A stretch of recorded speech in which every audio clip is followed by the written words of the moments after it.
Hai, saya Tommy Tampenawas dan ini adalah video pertama saya di channel YouTube Tour Leader Notebook. Sebagai tour leader dan juga pembimbing rohani untuk tur Holy Land seperti Mesir, Israel, Palestina, Yordania, dan juga beberapa negara di Eropa, banyak tempat yang sudah saya kunjungi, banyak tempat yang sudah saya lihat. Karena itu, saya rindu untuk berbagi cerita, pengalaman, pengetahuan, dan juga refleksi dari tempat-tempat yang sudah saya kunjungi tersebut. Nah, di video pertama ini, saya mau membahas sisi lain dari Pentakosta. Karena saat ini kita berada di minggu pertama Pentakosta. Umumnya, kita memahami Pentakosta adalah peristiwa turunnya lidah-lidah api atau Roh Kudus kepada para murid di Yerusalem. Tapi apakah Pentakosta hanya peristiwa turunnya lidah-lidah api? Ada peristiwa besar lainnya yang terjadi di hari Pentakosta. Apa itu? Saksikan.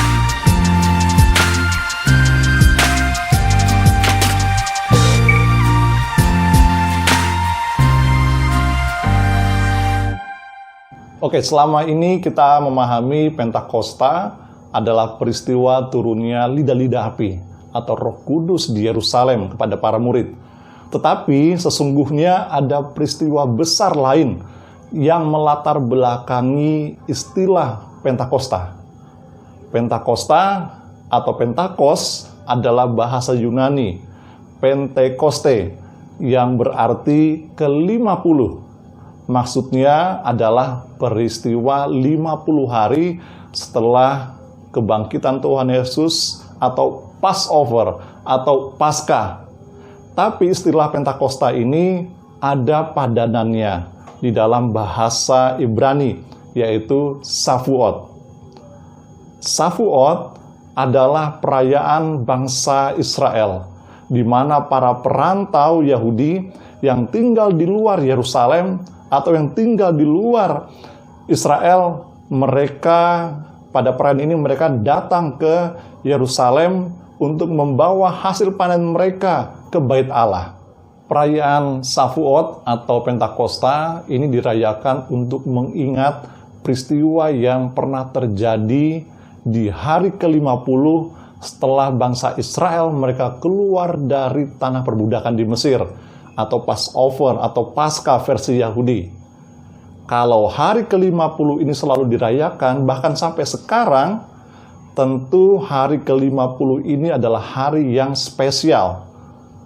Menurut tradisi Yahudi, angka 50 ini dihitung dari hari pertama bangsa Israel mereka keluar dari Mesir, lalu ditambah dengan 7 sabat atau 7 minggu atau 49 hari saat mereka berada di padang gurun, sehingga didapatlah angka 50. Lalu peristiwa besar apa yang terjadi di hari ke-50 saat bangsa Israel mereka berada di padang gurun?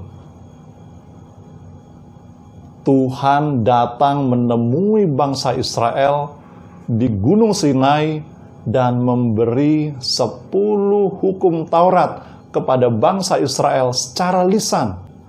Ini bukan peristiwa saat Tuhan memberikan 2 loh batu yang berisi 10 hukum Taurat kepada Musa, seperti yang tertulis dalam Keluaran 31 ayat 18. Tapi ini adalah peristiwa atau saat Tuhan berfirman langsung 10 hukum Taurat di hadapan bangsa Israel, seperti yang tertulis dalam Keluaran 20 ayat 1 sampai 17. Bahkan ayat 18 katakan kedatangan Tuhan ini, kehadiran Tuhan ini disertai dengan suara guru, disertai dengan guntur, disertai dengan sangkakala yang berbunyi dan juga gunung yang berasap. Dan kedahsyatan kehadiran Tuhan ini membuat bangsa Israel mereka menjadi takut, gemetar, dan mereka berdiri jauh-jauh dari Tuhan. Inilah peristiwa yang disebut dengan Safaot dalam bahasa Ibrani atau Pentakosta dalam bahasa Yunani. Nah, dari Safuat atau Pentakosta paling tidak ada 3 kesamaan antara Safuat dan Pentakosta, walaupun mereka punya arti yang sama. Paling tidak ada 3 kesamaan. Pertama, kedatangan Tuhan dalam hari Safaot diawali dengan bunyi guru, kilat, sangkakala, dan asap di gunung. Sama juga kedatangan Roh Kudus atau lidah-lidah api dalam peristiwa Pentakosta, diawali dengan bunyi seperti tiupan angin keras.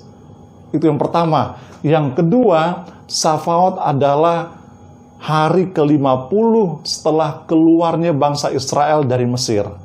Sedangkan Pentakosta dalam Kisah pasal 2 adalah hari ke-50 setelah kebangkitan Tuhan Yesus dari kematian. Nah, untuk yang ketiga, Safaot adalah peristiwa datangnya Tuhan untuk memberi hukum Taurat kepada bangsa Israel. Sedangkan Pentakosta itu adalah peristiwa turunnya Roh Kudus yang memampukan kita bersaksi bagi Tuhan. Dan itu dilakukan oleh para murid di Yerusalem. Dan bukan kebetulan, di dalam Kisah Para Rasul yang kedua, saat orang-orang berkumpul, orang-orang Yahudi berkumpul, mereka merayakan Safaot di Yerusalem. Saat banyak orang Yahudi dari perantauan datang ke Yerusalem, di saat itu juga Tuhan menurunkan Roh Kudus-Nya dalam rupa lidah-lidah api kepada para murid, kepada para rasul, agar mereka dapat bersaksi bagi Tuhan. Dalam Kisah Para Rasul pasal 2 ayat 41 katakan, di saat itu sekitar 3.000 orang bertobat. Mereka dibaptis dan menjadi pengikut Tuhan Yesus. Momen inilah yang dikatakan sebagai lahirnya gereja perdana. Dari Yerusalem, kekristenan tersebar sampai ke penjuru dunia. Oke, cukup sekian video kali ini. Jangan lupa untuk di like, komen, juga subscribe untuk mendapatkan video-video berikutnya dari Tour Leader Notebook. Quote hari ini adalah, ikan pepes naik perahu. God bless you. See you.